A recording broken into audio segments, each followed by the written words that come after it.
Hello, you're welcome to another session of Form 2 Social Studies. That is Social Studies for JHS2, and we are still discussing entrepreneurship. In our previous lesson, we looked at who an entrepreneur is, the characteristics of an entrepreneur. We looked at the various types of entrepreneurship. We look at what entrepreneurship actually is. And in this lesson, we'll be looking at sole proprietorship as a type of enterprise. Sole proprietorship is a type of enterprise. By the end of the lesson, I'm expecting that my students will be able to define sole proprietorship, explain the advantages and disadvantages of a sole proprietor, and then identify the sources of funds to the sole proprietor and their contribution to the economy. And so if you're able to do all this by the end of the lesson, then it means that you participated well in the lesson and you have gained from it. Sole proprietorship is a form of business organization that is owned and managed by one person. And so any business organization that is owned and managed by a single person is what we call a sole proprietorship. And the person who manages a sole proprietorship is the sole proprietor. And so any individual who identifies a sole business and wants to engage in it has to first have an idea and have a plan of implementing the idea. Then that will become his business. But before then, you must register the business under the Business Names Act of 1962, Act 151. And this registration is done by a state institution which is called the Registrar General's Department. After you have duly registered your business, given all the requirements, you'll be awarded a certificate of registration of business. And that certificate is what authorizes the sole proprietor to start a business. And it also protects him in the sense that no other person can use that business name for any form of business.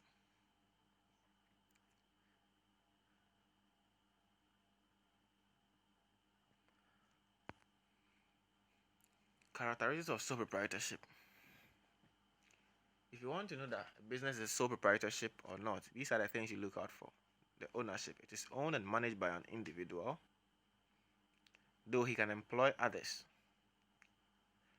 Another characteristic is that the owner bears all the financial consequences when the business collapses. And that is what we say the owner bears unlimited liability. So when the business collapses, every loss is on the owner. If there is a case of fire outbreak or disaster, all the losses are on the owner alone. It is easy to start and operate. That is another characteristic of a sole proprietorship business. Very easy to start and operate because it doesn't demand so much capital. With a little money you have, you can start it. And there are no much legalities concerning it. And it is the commonest, oldest, and most popular business in Ghana. Many businesses in Ghana are sole proprietorship. Many entrepreneurs in Ghana are sole proprietors. Though there are other businesses that are partnerships and cooperatives, most of the businesses in Ghana are sole proprietorship. Advantages and disadvantages of sole proprietorship. Let's look at advantages. When we finish, we'll look at the disadvantages. Sole proprietorship is very easy to establish. The reason is that it does not need so much capital to start. And so, and apart from that, it does not need too many legalities to start. And also, it is very appropriate for small businesses, and so you don't need too much space and all that. You don't have to worry so much. It can even be started from a home, from a small office space. So it is very easy to establish. Then it needs low startup capital, like I mentioned earlier. Unlike big businesses that need huge capital, sole proprietorship needs low startup capital. So with a little savings you have had, or some lottery you have won, a little money you have inherited, you can start up a sole proprietorship business. Another advantage is that the owner enjoys all profits alone. That sounds nice, right? Yeah. Starting and managing a sole proprietorship business can be tedious, but one advantage is that the owner enjoys everything alone. The owner is not obligated to give anybody any share of his profit. Then the business also enjoys privacy. In sole proprietorship, there is privacy. You are not entitled to disclose your financial status to anybody. You are not entitled to disclose what is going on in the business to anyone. So the business enjoys a lot of privacy, unlike in the case of partnerships and then cooperatives. Then decision making is quick. Though there's a saying that two heads are better than one disadvantage of two heads or partners is that the two have to think, discuss, negotiate, compromise, and then come to a conclusion or come to an agreement before any decision is taken. And so decision making delays in partnerships. But in sole proprietorship, decision making is very quick. Then a sole business is also very easy to terminate. You don't need anybody's permission. You can choose one day to say, hey, this business is not fetching what I thought it would. I have closed it. So easy and simple. But other forms of business are not like that. Or other forms of enterprises are not like that. Now let's look at the disadvantage. Irrespective of all the advantages we have mentioned, every coin has two sides. The foremost disadvantage of sole proprietorship is unlimited liability. The owner bears unlimited liability. When there is any issue or any incident of misfortune or loss, everything comes on the owner. There is nobody to share with, just like you didn't share the profit to anyone. The same way the loss or the misfortunes will also be borne alone by the owner. Another disadvantage of sole proprietorship is that expansion is very slow. Expansion is very slow because they don't have enough capital to expand it. Unlike in cooperatives and partnerships, where people put their monies together and so have enough capital.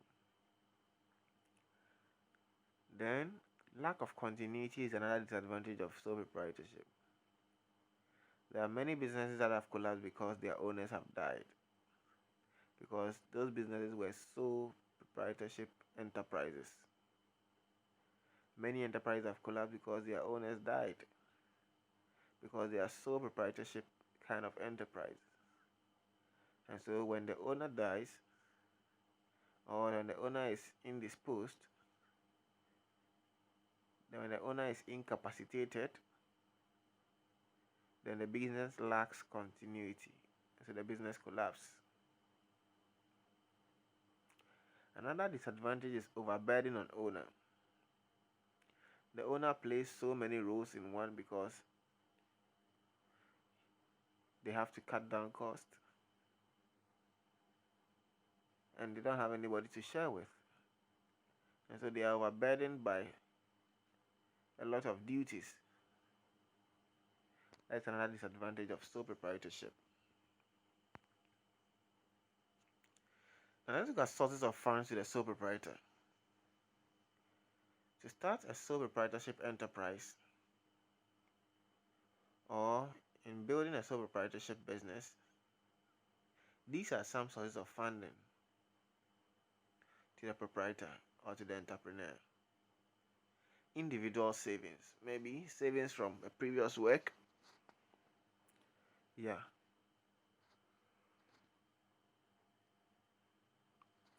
The individual or the sole proprietor can save to start up the business.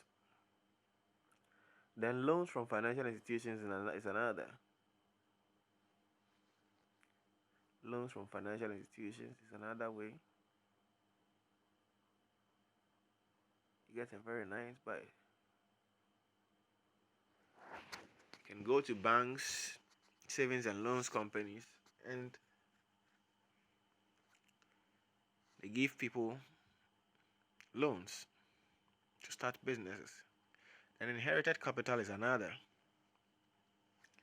One may inherit some money, huge sums of money from a dead relative.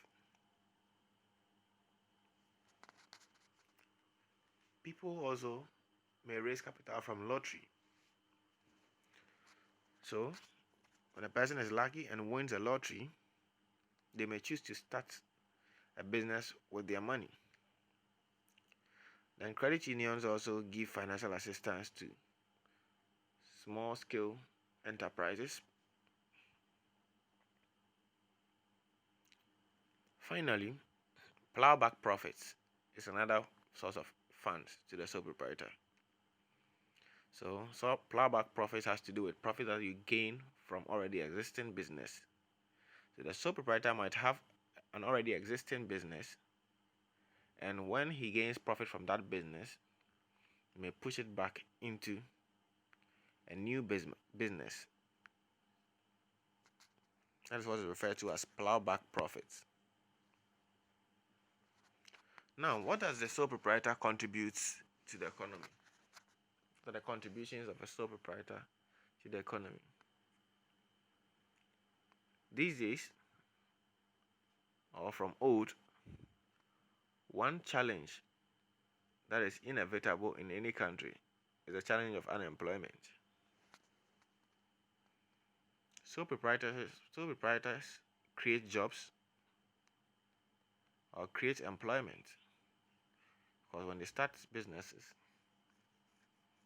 apart from themselves, they also hire people who work for them. Then income generation is another contribution to the economy. Apart from employing people and reducing the rate of unemployment in the country, and giving people a decent job, they also generate income for their workers. When the people work for them, they pay them. And whatever the people earn, they pay taxes to the state. The same way, at the end of the month, whatever the sole proprietor earns, or at the end of the year, or at the end of whatever period is scheduled, whatever the sole proprietor gets, he pays tax to the state. Then foreign exchange generation. People who deal in businesses and services that require that they either export out of town, maybe to the sub-region or to the west, may by this mean generate foreign exchange for the country. Then sole proprietors are very innovative and visionary, and so they are able to identify new markets. That helps open up the economy. So you see, sole proprietors contribute a lot to the economy. Though it might not be directly, or it might not be seen, it is very significant.